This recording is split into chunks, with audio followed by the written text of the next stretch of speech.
The story opens in the middle of a wild forest, where Oki, a young man, is trudging through the woods without feeling tired, even though the path is full of thorns, and he's been bitten by countless mosquitoes.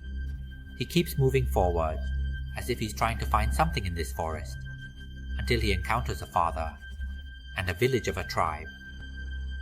Then the scene cuts to Oki's room, with a bottle with something. He mentions he thought he might not survive. Tsukio, listening, asks if he really risked it to get this strange bottle. Oki replies that the bottle contains nectar, and explains he got this nectar from a tribe. He says it's nectar from a certain plant that requires risking your life to obtain, but the taste of this nectar is so good, like divine water. Hearing, Tsukio asks if it's really that delicious. Before letting Tsukio try it, he wants to drink the nectar without getting caught, as told by the tribe. However, Tsukio ignores it, thinking it's just tasting. After Tsukio tastes the nectar, his pupils dilate, showing it's the best he's had.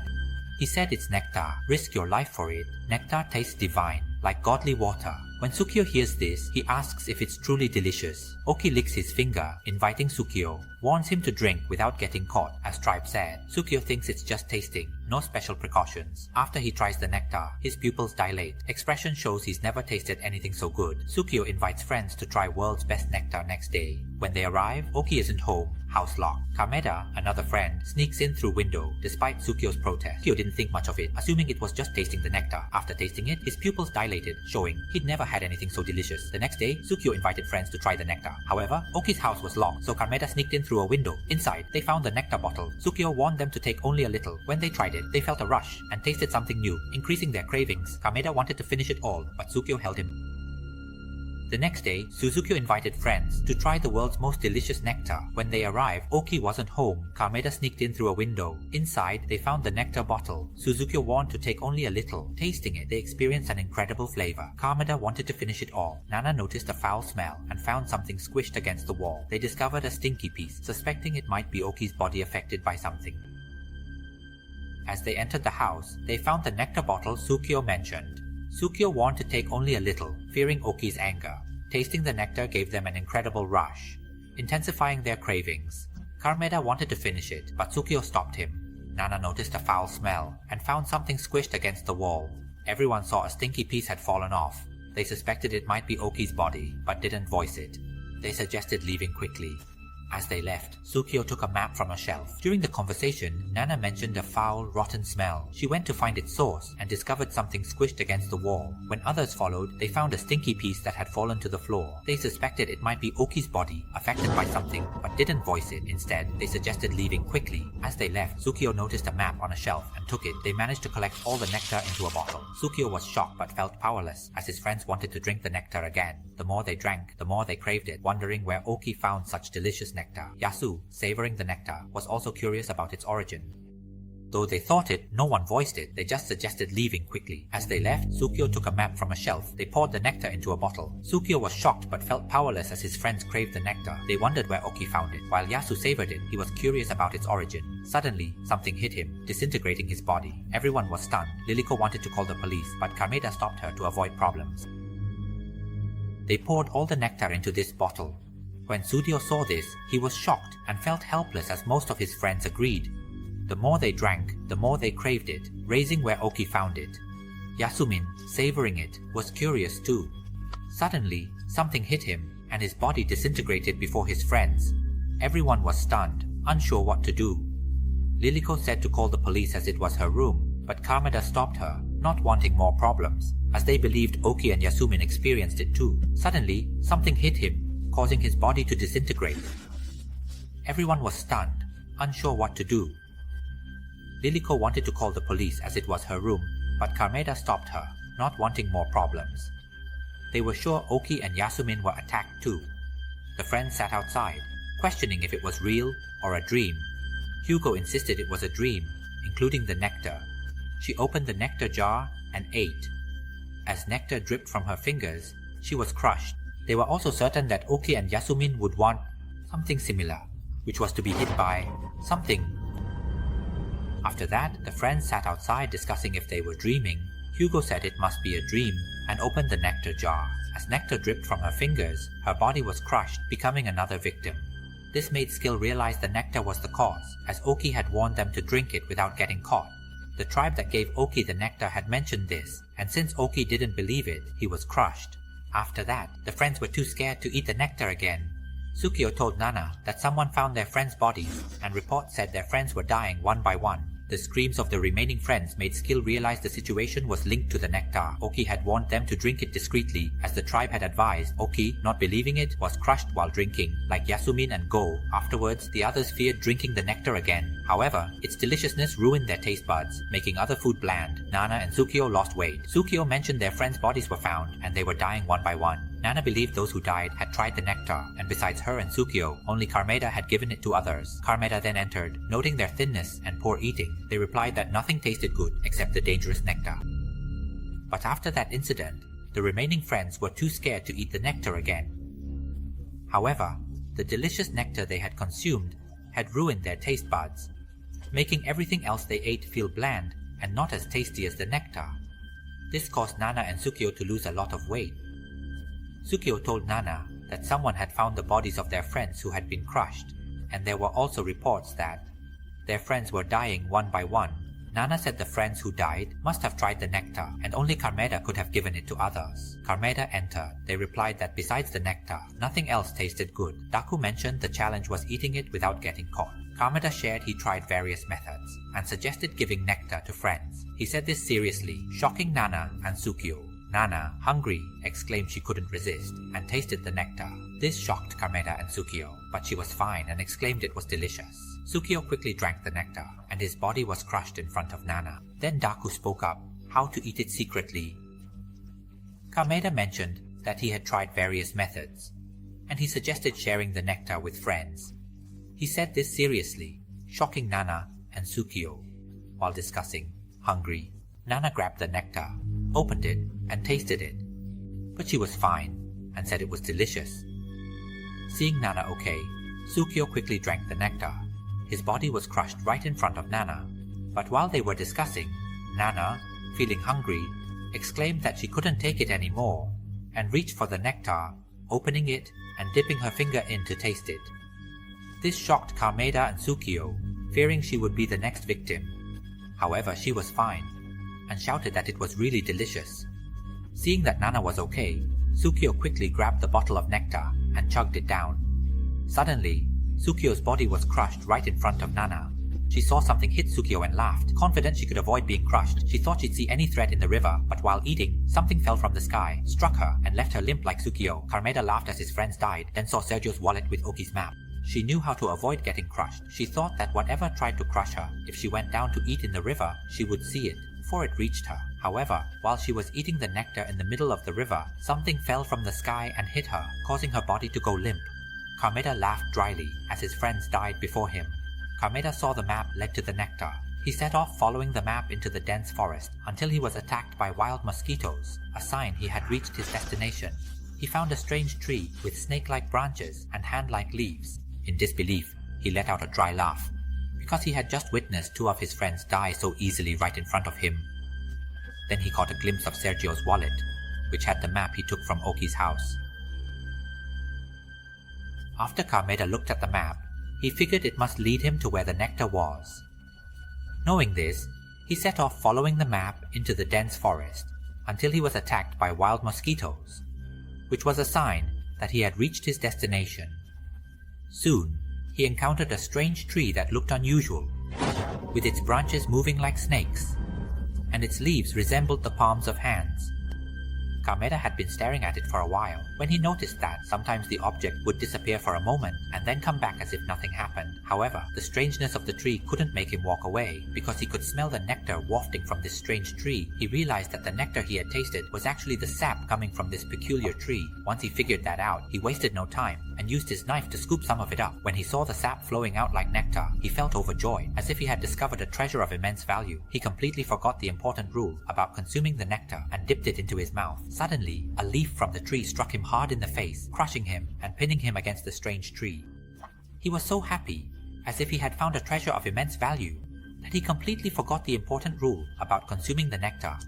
He dipped the nectar into his mouth, and suddenly, a leaf from the strange tree struck him hard in the face, crushing him and pinning him against the tree.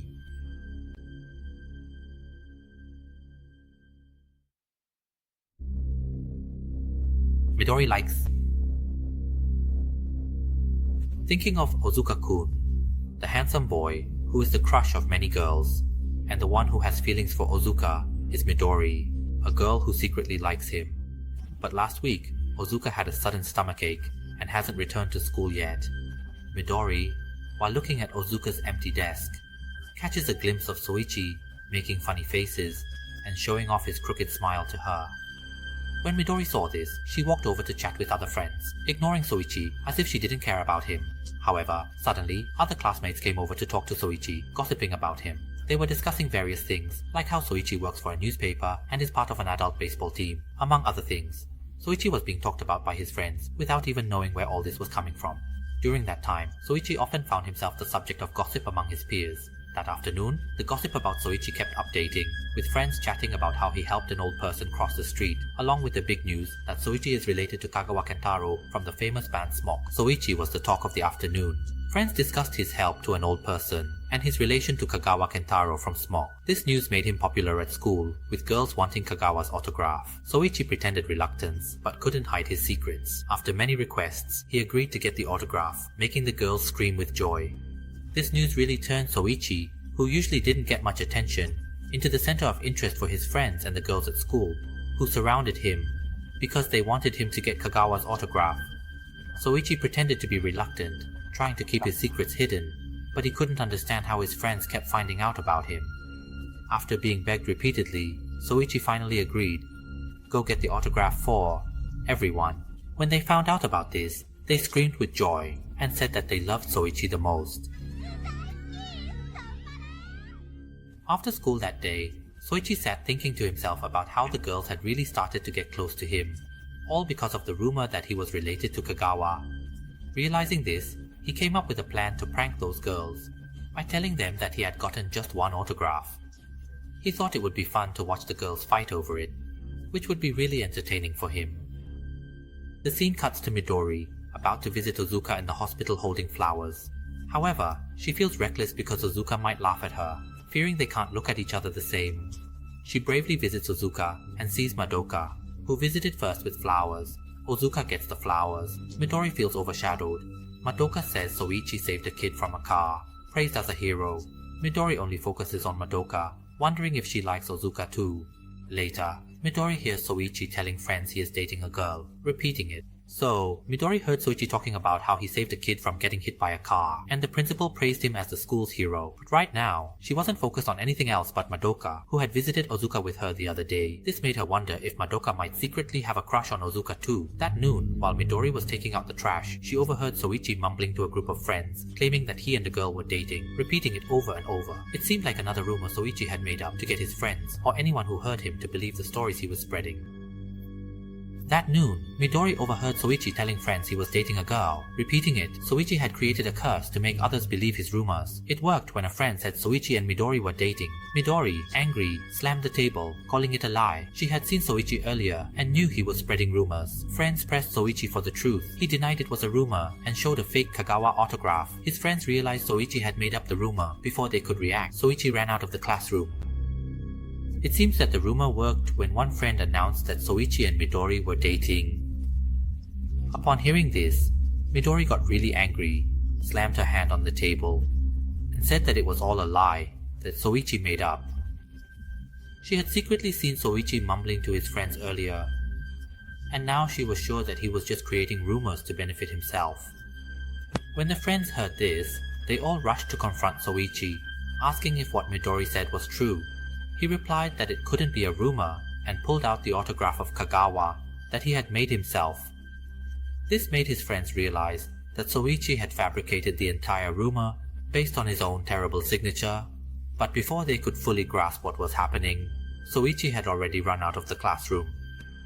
A few days after the incident, a strange picture appeared on the classroom board. It was of a girl with a scary face that chilled every student. One friend recognized the model from a magazine her mom bought, while others joked about the creepy model. Another friend noticed it was a lipstick ad, confirming she was a real model. Her younger sister had nightmares. For a week after seeing it, they knew they had to remove the picture. Strange rumors spread, and classmates shared stories about 3 fourth graders encountering a tall, silent woman who eventually said, "I'm beautiful." But another friend noticed that the picture was an advertisement for a certain lipstick brand, so they realized that the person in the picture was indeed a real model. Moreover, her younger sister, who saw this picture for the first time, had nightmares for a whole week. Knowing this, everyone decided they had to get rid of that picture. And from that point on, strange rumors started to spread, leading the friends in the classroom to share a story about 3 4th graders who were walking home.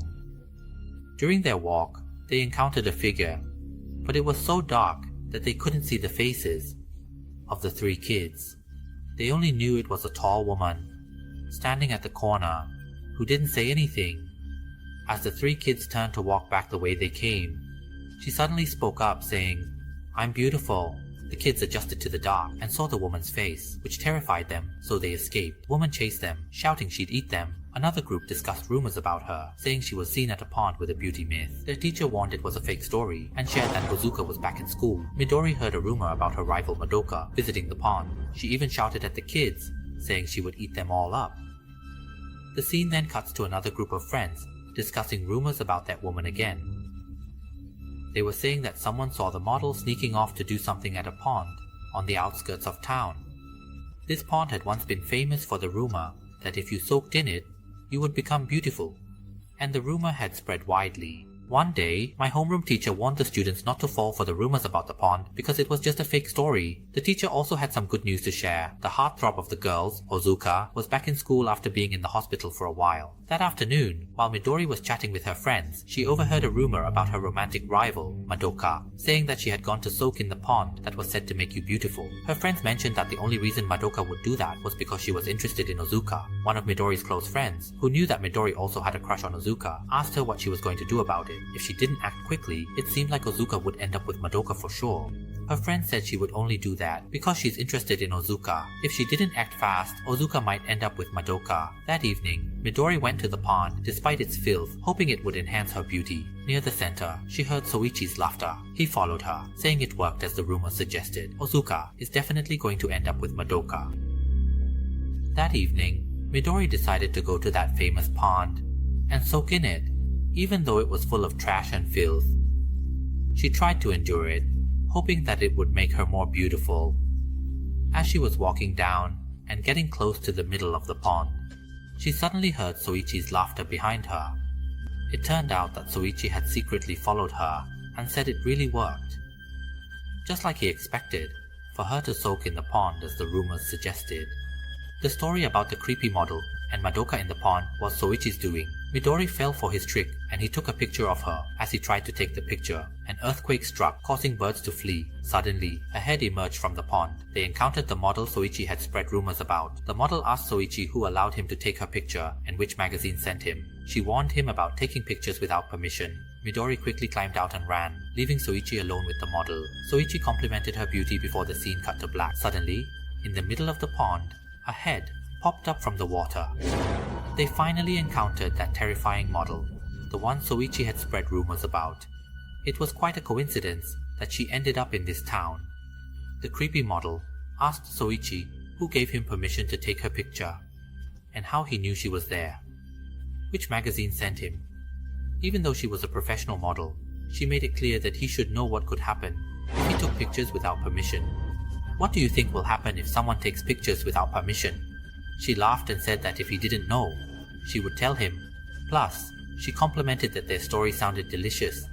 Seeing this, Midori quickly climbed out of the pond and ran away, leaving Soichi frozen in fear, unable to move because of his terror, facing the creepy model all alone.